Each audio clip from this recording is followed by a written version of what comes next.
হলো বাংলাদেশ বেতার সিলেট। এক্ষুনি শুনবেন আমাদের স্থানীয় সংবাদ। আসসালামু আলাইকুম।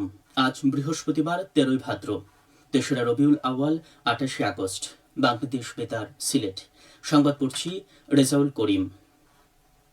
সারা দেশের মতো সিলেটেও গতকাল পালিত হয়েছে জাতীয় কবি কাজী নজরুল ইসলামের ৪৯তম মৃত্যুবার্ষিকী।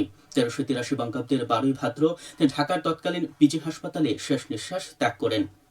কাজী নজরুল ইসলাম বাংলা সাহিত্যের বিদ্রোহী কবি হিসাবে সমধিক পরিচিত হলেও তিনি ছিলেন একাধারে কবি, সঙ্গীতজ্ঞ, ঔপন্যাসিক, গল্পকার, নাট্যকার, প্রাবন্ধিক, সাংবাদিক, চলচ্চিত্রকার, গায়ক ও অভিনেতা। আমাদের রণসঙ্গীতের রচয়িতা কাজী নজরুল ইসলাম অসংখ্য রাগ রাগিনী সৃষ্টি করে বাংলা সঙ্গীত জগৎকে মর্যাদার আসনে অধিষ্ঠিত করেছেন। কবির রচিত আমি চিরতরে দূরে চলে যাব তবু আমারে দেব না ভুলিতে গানটি মানুষের হৃদয়ে চিরভাস্বর হয়ে আছে। কবি দুনিয়ার মায়া ত্যাগ করলেও দেশবাসী তাকে বুকে করে রেখেছে যুগ যুগ ধরে। জাতীয় কবিকে ঢাকা বিশ্ববিদ্যালয়ের কেন্দ্রীয় মসজিদের পাশে রাষ্ট্রীয় মর্যাদায় দাফন করা হয়। এই উপলক্ষে আলোচনা সভা ও সাংস্কৃতিক অনুষ্ঠানের আয়োজন করা হয়েছে গতকাল মৌলভীবাজারে। জেলা শিল্পকলা একাডেমিতে অনুষ্ঠিত সভায় প্রধান অতিথি ছিলেন জেলা প্রশাসক মোহাম্মদ ইসরাইল হোসেন। জেলা শিশু একাডেমি শিশুদের মধ্যে কবিতা আবৃত্তি, নৃত্য এবং চিত্রাঙ্কন প্রতিযোগিতার আয়োজন করে। উদীচী শিল্পী গোষ্ঠী, ধ্রুবতারা, জেলা নাট্য পরিষদ, নজরুল সঙ্গীত সম্মিলন পরিষদ পৃথক পৃথক কর্মসূচির মাধ্যমে দিবসটি পালন করে। দিবসটি উপলক্ষে বাংলাদেশ বেতার ও বাংলাদেশ টেলিভিশন বিশেষ অনুষ্ঠানমালা প্রচার করেছে। ত্রয়োদশ জাতীয় সংসদ নির্বাচনের রুটম্যাপ অনুমোদন করেছে নির্বাচন কমিশন।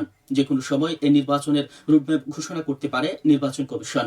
গতকাল রাজধানীর আগারগাঁওয়ে নির্বাচন কমিশন ভবনে প্রধান নির্বাচন কমিশনার এম নাসির উদ্দিন, 4 নির্বাচন কমিশনার ও ইসি সচিব এ নিয়ে বৈঠক করেছেন। বৈঠকে রুটম্যাপ অনুমোদন দিয়েছে কমিশন। সিলেট সহ দেশের বিভিন্ন অঞ্চলে সংসদীয় আসনের সীমানা পুনর্নির্ধারণের দাবি আপত্তি শুনানি গতকাল শেষ হয়েছে। নির্বাচন কমিশন আগারগাঁও নির্বাচন ভবনের অডিটোরিয়ামে এই শুনানি অনুষ্ঠিত হয়। শুনানি পর্যালোচনা শেষে নির্বাচন কমিশন চূড়ান্ত সীমানা তালিকা প্রকাশ করবে। হযরত শাহজালাল রহমতুল্লাহি আলাইহির সফর সঙ্গী হযরত শাহপরান রহমতুল্লাহি আলাইহির বাৎসরিক পবিত্র উরুস শুরু হবে আজ। দুদিনব্যাপী উরুসের কর্মসূচি হচ্ছে জিকির, আজকার, মিলাদ মাহফিল ও আখিরি মোনাজাত। উরুস চলাকালে কড়া নিরাপত্তা ও মনিটরিং এর ব্যবস্থার মাধ্যমে মাজারে শান্তি শৃঙ্খলা বজায় রাখতে সার্বিক আইন শৃঙ্খলা সংক্রান্ত সমন্বয় সভা অনুষ্ঠিত হয়েছে। সবাই মাজারে পবিত্রতা রক্ষা, ইসলাম অনৈতিক কার্যক্রম বন্ধ রাখা এবং জিয়ারতের শান্তিপূর্ণ পরিবেশ নিশ্চিত করার জন্য আলোচনা করা হয়। পুলিশ কমিশনারের সভাপতিত্বে মাজার এলাকার মনিটরিং ও নিরাপত্তা কার্যক্রম পরিচালনার জন্য একটি সম্মিলিত তদারকি কমিটি গঠন করা হয়। কমিটিতে প্রশাসন, আইন শৃঙ্খলা বাহিনী ও স্থানীয় গণ্যমান্য ব্যক্তিকে অন্তর্ভুক্ত করা হয়েছে। সাদা পাথর লুটের ঘটনায় তদন্তের জন্য গণশুনানি অনুষ্ঠিত হয়েছে গতকাল সিলেটের সার্কিট হাউসে। এতে প্রধান অতিথি ছিলেন মন্ত্রিপরিষদের সচিব জাহেদা পারভিন। এ সময় তিনি বলেন, সাদা পাথর লুটপাটের ঘটনায় আমরা দুটো বিষয়কে সামনে রেখে কাজ করছি। প্রথমটি, কারা এই ঘটনায় জড়িত, কার কি দায় আছে। গণশুনানিতে বক্তব্য রাখেন বিভাগীয় কমিশনার, জেলা প্রশাসন, উপজেলা প্রশাসন ও পুলিশ প্রশাসনের কর্মকর্তারা। সিলেটের কানাইঘাট ও জকিগঞ্জ সীমান্তে অভিযান চালিয়ে বিপুল পরিমাণ ভারতীয় পণ্য জব্দ করেছে বিজিবি।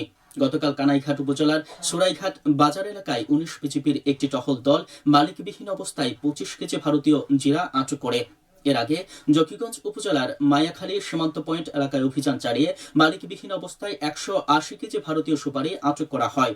আটককৃত পণ্যের মূল্য প্রায় 1,70,000 টাকা। বিদ্যুৎপৃষ্ট হয়ে এক ব্যক্তির মৃত্যু হয়েছে গতকাল হবিগঞ্জের মাধবপুরে। উপজেলার পূর্ব মাধবপুর গ্রামে একটি বেকারিতে এই ঘটনা ঘটে।